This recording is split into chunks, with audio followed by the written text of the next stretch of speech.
apa yang diutarakan Pak Menteri panjang lebar, saya rasa itu banyak bagus, ya kan? Tetapi dari inti semua, Pak Menteri harus memperjuangkan satu saja, Pak. Competitive advantage. Competitive advantage seperti apa?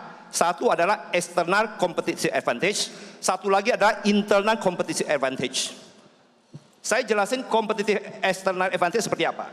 Contoh, saat ini Indonesia terjadi diskriminasi ekonomi di bidang perikanan khususnya. Kalau bidang lain saya tidak bicara, saya bidang perikanan. Contoh, di Amerika khusus canning kita kena tarif 12,5% untuk canning. Sedangkan untuk negara Filipina, negara Vietnam, mereka 0%. Kenapa? Pak Menteri harus memperjuangkan itu dulu. Setelah kompetisi advantage, kita bicarakan yang lain soal bagaimana menangkap. Kalau kita bisa menangkap tapi kita tidak bersaing, kita mati. Kebetulan di sini ada duta dari FAO. Saya mau minta bantu bapak-bapak FAO karena FAO adalah untuk food dari yang tertinggi di PBB. Di bawahnya ada RFMO, di RFMO ada IOTC, WCPFC gitu ya. Tapi mereka selalu di dalam IOTC, di dalam di dalam WCPFC, kita dituntut untuk compliance, untuk patuh. Baik. Tapi di negara Eropa, di negara tadi saya bilang Amerika, di Eropa, kita kena 20,5%, baik gelondong maupun canning. Kadang-kadang gelondong kita, Pak, Bu, gelondong kita kirim ke Vietnam, mereka proses kirim ke Eropa. Indonesia saat ini cold storage penuh, Pak. Ditambah lagi dengan impor ikan, impor bawang putih, impor dagingnya saat ini masuk karena kuota. Ya, saya nanti kuota saya singgung lagi ya, Pak ya. Jadi harus perjuangkan external competitive advantage. Yang kedua, soal internal. Internal Menteri harus berusaha membawa kita tuh biaya rendah.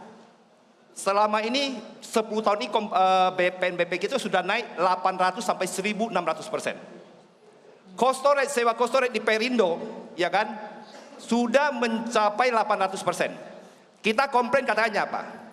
Ini tanah saya. Kalau kalian tidak cocok, pindah saja. Padahal kami sudah bangun cold storage, sudah bikin apa? Mereka semena-mena. Dalam hati saya bicara, kementerian itu bukan dibentuk untuk bertindak semena-mena, tapi menjadi fasilitator untuk kelancaran usaha di Indonesia ini. Baik. Yang kedua, saya mau bicara soal kota. Dan kota ini hanya bisa meninggalkan monopoli dan oligopoli. Karena kota yang punya duit, yang tidak punya usaha kapal, tidak punya ini, mereka tinggal beli kota aja. Akhirnya tinggal jual. Dan kota juga menimbulkan apa? Nanti kapal asing beli kota, mereka nangkap yang tidak terkontrol.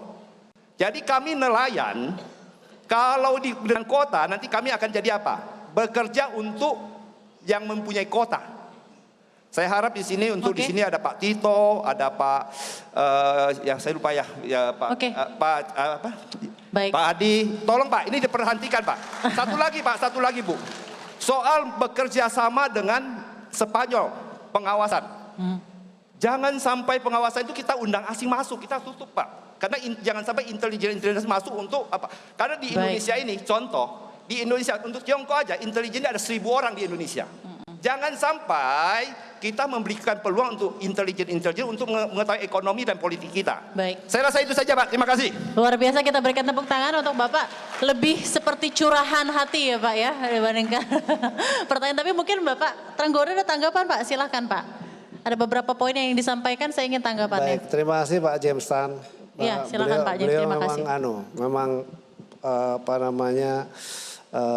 nelayan tulen. Luar biasa.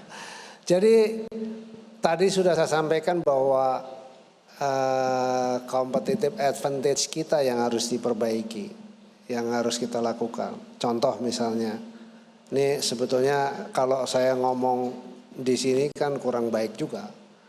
Nah, nanti sekali waktu Pak James Tan diskusi berdua sama saya apa yang terjadi. Tapi kita harus bisa menjadi bagian dari global supply chain. Ya, contoh yang kita lakukan kerjasama dengan Vietnam, Ini Pak Dubes Vietnam juga ada di sini, ya. Lalu kemudian kita kerjasama karena Vietnam sudah memiliki kemampuan yang jauh lebih, etos kerjanya lebih hebat. Terus kemudian kita kerjasama dengan Cina. Yang saya tarik kerjasamanya lebih kepada soal, kalau ke Vietnam adalah soal budidaya. Bukan soal bagaimana mendatangkan kapal dari mereka ke sini dan seterusnya Pak James. Nggak usah khawatir soal itu. Kalau Pak James mau beli kapal dari luar yang lebih canggih ke sini, malah kita dukung untuk itu. Ya. Kenapa kuota? Kalau nggak kita jaga, maka sustainability nggak ada. Habis ikan kita. Budidaya 90% bahan bakunya, khususnya adalah bahan baku utamanya yaitu tepung ikan, impor Pak. Kenapa? Nggak kebagian. Karena ikan kecil saja jadi surimi di negeri ini. Ya nggak usah kita bicara panjang lebar. Tapi yang namanya sustainability itu penting. Nah kuota itu diperlukan. Kalau ke Eropa yang ditanya itu negara kamu nggak efisiensi, cara nangkapnya masih barbar. Saya sampai dikatakan begitu. Nah kalau semuanya digaruk gitu habis, ya bagaimana? Kita ingin nelayan itu menjadi masyarakat produktif. Nelayan itu betul-betul produktif, lalu pasar kita dekatkan. Soal surveillance Pak, nggak usah, kita nggak punya surveillance, seluruh dunia udah bisa dibaca. Yang kita lakukan surveillance adalah kita bisa melakukan dan memonitor kapal itu nangkap apa, dia buang kotoran, dia buang plastik atau tidak, supaya laut kita tetap bersih. Nanti sekali waktu kita dapat misalnya gitu di satu laut kandungan merkurinya bisa kita periksa juga. Kalau kandungan merkurinya tinggi, kandungan mikroplastiknya tinggi, ikannya nggak laku Pak. Masa depan sudah mau menuju ke sana, masa kita masih mau tradisional? Ya, itu salah satunya. Itu yang saya kira juga menjadi beban pemikiran para rektor dari perguruan tinggi itu. Bagaimana kita membangun sustainability ini? Atau mau kita biarkan? Kita undang nih para duta besar yang berkaitan dengan kita. Saya banyak belajar ke Vietnam. Saya belajar ke Vietnam. Kenapa Vietnam hebat? Kenapa contoh misalnya kita ke Jepang. Tuna kaleng atau tuna kaleng kita 12 tahun Pak kita negosiasi. Waktu kita pergi ke Jepang ditanya, sebetulnya ini nggak perlu saya sampaikan nih karena ini forumnya forum investment ya. Tapi saya sampaikan, sampai dia tanya kenapa itu PP 11 PIT ditunda. Saya sampaikan, bukan ditunda, kita sedang mempersiapkan yang lebih baik. Oh begitu, itu salah satu juga. Untuk kemudian jawaban dari Jepang kita jadi nol. Kalau tadi yang seperti kayak di Amerika misalnya masih ada yang kena, pasti kita negosiasi terus Pak. Seperti sekarang juga soal udang, kita sudah dikenakan yang namanya anti dumping dan subsidi. Kita sedang kerja keras untuk ini supaya para pembudidaya udang kita tidak hancur. Ketika kita ketemu dia China misalnya sebagai salah satu alternatif market, dia katakan cost production kita masih tinggi. Udah ini saya kira Pak James kita bicara internal saja. Karena ini di forumnya adalah forum investment. Dan kita banyak tamu-tamu kita dari luar sebagai connectivity. Dan negara ini udah gak bisa lagi tertutup ya. Kita memang sudah terbuka. Yang kita lakukan adalah bagaimana kita mengelola dengan baik. Di UN Ocean saya selalu ditanya bagaimana kalian ngelola laut sampah plastiknya terburuk nomor 2 di dunia. Terus jawabannya apa? Kalau nggak kita monitor dengan satelit. Itu salah satu. Nah, itu harus jawaban kita. Indonesia punya marine protectionnya 28,9 juta hektar. Selalu dilaporkan, bahkan Bapak Presiden selalu melaporkan juga. Menyampaikan ya ke dunia internasional. Tapi pertanyaannya adalah, benarkah marine protection kita itu benar-benar protection?